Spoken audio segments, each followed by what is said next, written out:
Assalamualaikum warahmatullahi taala wabarakatuh. Baik, hari ini kita akan berkongsi iaitu satu surah dinamakan surah Al-Fatihah. Ya, ini surah Al-Fatihah ini kita selalu baca dalam bacaan kita, dalam solat kita, dalam apa-apa majlis, pasti kita akan menggunakan dengan surah Al-Fatihah.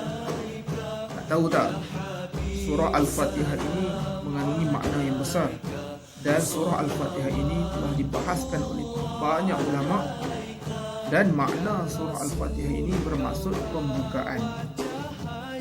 Dan surah Al-Fatihah ini juga, kalau kita nak tahu lebih lanjut lagi, adalah dipanggil sebagai surah Ummul Kitab, dipanggil Ummul Kitab, ataupun dipanggil Ummul Quran, ataupun dipanggil Syifa, penyembuh, ataupun dipanggil Sab'un Minal Matani, 7 ayat semuanya.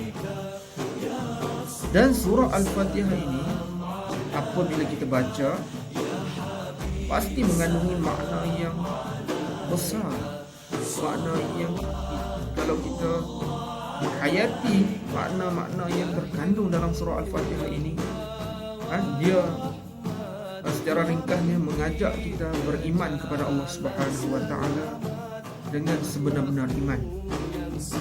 Kemudian mengajak kita supaya menjauhi perkara-perkara yang dilarang oleh Allah Subhanahu wa taala dan menuju jalan yang lurus, iaitu jalan untuk kita mentauhidkan Allah Subhanahu wa taala dan menjauhi segala larangan Allah Subhanahu wa taala. Dan surah Al-Fatihah ini juga Nabi SAW telah menceritakan, telah menerangkan bahawasanya apabila kita nak solat, kita tidak boleh meninggalkan surah ini. Sebab ada Nabi SAW menyebut, Nabi SAW menyebut, kata apa? La salata liman lam yaqra bi Fatihatil Kitab. Tidak akan sah solat apabila kita tidak membaca surah Al-Fatihah. Surah Al-Fatihah inilah yang menjadi tunjang dalam solat kita, dalam bacaan kita. Sekiranya kita tidak membaca dengan betul, sekiranya kita tidak membaca dengan bertajwid, maka makna yang terkandung di dalam surah Al-Fatihah itu akan berubah maknanya dan tidak akan menjadi makna yang asal. Kemudian Nabi mengatakan lagi, surah Al-Fatihah ini juga la salata liman lam yaqra fi kulli rak'atin bil hamdi wa suratin fi faridatin aw ghairiha. Maksudnya yang kita boleh faham dalam hadis ini, Nabi mengatakan bahwasanya tidak akan sah solat bagi siapa yang tidak membaca surah Al-Fatihah ini dalam setiap rakaatnya. Sama ada solat fardu ataupun solat sunat. Maksudnya kita meninggalkan surah Al-Fatihah ini setiap rakaat kita tak baca, ataupun kita baca rakaat yang pertama kemudian kita tinggal rakaat yang kedua baca Al-Fatihah ini, maka tidak sah solat kita. Kita jadi imam, tetap kita kena baca yang betul. Selepas daripada surah Al-Fatihah itu, barulah kita boleh baca surah-surah yang lain. Dan kalau kita jadi imam bagi yang lelaki, imam ni bukan nanti duduk di masjid, imam ni bukan nanti duduk di surau.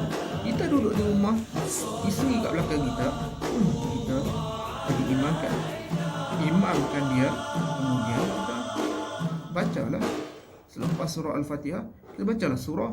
Jangan ambil surah yang panjang-panjang, ambil surah yang pendek-pendek sudahlah, kan? Boleh nak baca yang panjang-panjang, kita duduk seorang-seorang, kita bacalah panjang mana pun. Nak baca satu Al-Quran pun tak ada masalah. Bila kita duduk dengan masyarakat, bila kita duduk dengan isteri, kalau isteri itu nak baca bacaan yang panjang, tak ada masalah.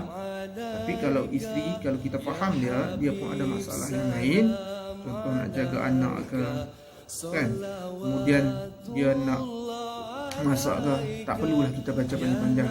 Begitu juga kita imam masyarakat, kita kena tengok juga apa makmum yang belakang tu, sama ada dia sakit kaki ke, ataupun kita kena faham situasi makmum kita. Kalau makmum tu sihat, kita duduk dalam pusat tahfiz, semua pelajar-pelajar semua, kita tak masalah kita nak baca panjang-panjang, kan? Tapi bila kita duduk dengan masyarakat, kan, ada yang sakit garuk, ada yang kencing manis, ada yang kena potong kaki, ada yang macam-macam lah. Maka kita tak bolehlah baca ikut kita, kan. Kita kena ikut suasana ataupun situasi keadaan semasa.